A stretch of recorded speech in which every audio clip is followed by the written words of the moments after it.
எழுதின ஒரு காரியத்தை நான் உங்களுக்கு காண்பித்துக் கொடுக்கிறேன். 4வது வசனத்தை வாசிக்கலாம். ஏனெனில் நமது தேவனுடைய கிருபையை, நன்றாக கவனிங்க, நமது தேவனுடைய கிருபையை காம விகாரத்துக்கு ஏதுவாக புரட்டி. இவர்கள் செய்த பெரிய பாவம் என்ன? ஐயா, நீங்களும் நானும் செய்யக்கூடிய பாவம் என்ன?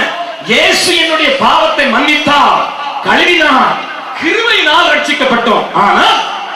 ஆனால் ரட்சிக்கப்பட்ட ஜனமே, உன்னோடு பேசுகிறேன் இப்பொழுது. ரட்சிக்கப்படாதவர்களிடத்தில் அல்ல, தேவனுடைய கிருபையினால் விசுவாசத்தை கொண்டு ரட்சிக்கப்பட்டவர்களோடு கூட பேசுகிறேன். அந்த கிருபையினாலே நீ ரட்சிக்கப்படுகிறாய்.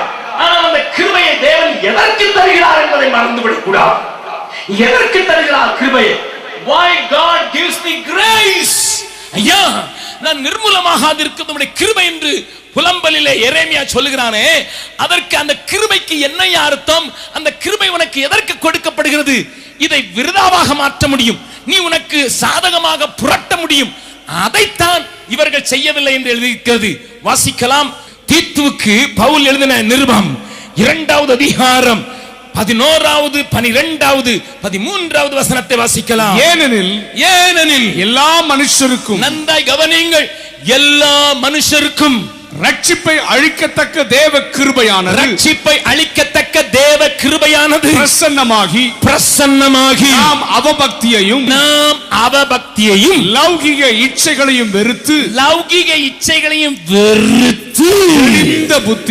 தெளிந்த புத்தியும் நீதியும் தேவ பக்தியும் உள்ளவர்களாய் உலகத்திலே ஜீவனம் பண்ணி. ஆமா, பக்கத்துல இருக்க கையை பிடிச்சு சொல்லுங்க, உங்களுக்கு கிருபை ஆண்டவர் தந்திருக்காரு, ஏராளமா தந்திருக்காரு, ஒவ்வொரு நாளும் தர்றாரு. வானத்துக்கும் பூமிக்கும் உள்ள தூரமாய் உங்களுக்கு கிருபை தரார். எதுக்கு கேளுங்க, என்ன சொன்னாங்க? அநேக கிருபை வேண்டுனாதா பாட்டு பாடுவான், எதுக்கு வேணும்னா தெரியாது. ஆமா ஆமா ஆமா ஆமா, கிருபை கொடுத்தாருன்னா எதுக்கு ஐயா? பவுல் எழுதுகிறார், என்னதுக்கா, எதுக்கு கொடுத்தாரு? வாசிங்க, மறுபடியும் வாசிங்க. நாம் அவபக்தியையும் லௌகிக இச்சைகளையும் என்னதான் worldliness and ungodliness, அதை ஆங்கிலத்தில் சொல்லியிருக்கு, worldliness and ungodliness, தேவனுக்கு பிரியமில்லாதவைகளை வெறுக்கத்தக்கதாக கிருபை கொடு. இப்ப சொல்லுங்க, நல்ல கையை பிடிச்சு குலுக்கி சொல்லுங்க, உங்களுக்கு கிருபை கொடுத்திருக்கிறார்னா முதல்ல கொடுத்ததுக்கு காரணம் நீங்க உலகத்துக்கு மேல இருக்க பற்றையும் தேவன் பேரில் வைக்கிற நேசத்தை பெருக்கிறதுக்கு தான் கிருபை கொடுத்திருக்காரு. அன்காட்லினஸ், தேவன் வெறுக்கிறவைகளை நானும் வெறுக்கத்தக்கதாக, அருவருப்புன்னு தேவன் சொல்றத நான் அருவருக்கணும், அதுக்கு தான் கிருபை. அளவில்லாத கிருபை, வானத்துக்குள்ள அளவுக்கு கிருபை, அது கொடுத்தது மாத்திரமல்ல. அடுத்த வசனத்தை வாசிங்க. நாம் நம்பி இருக்கிற ஆனந்த பாக்கியத்துக்கும் மகாதேவனும் நமது இரட்சகருமாகிய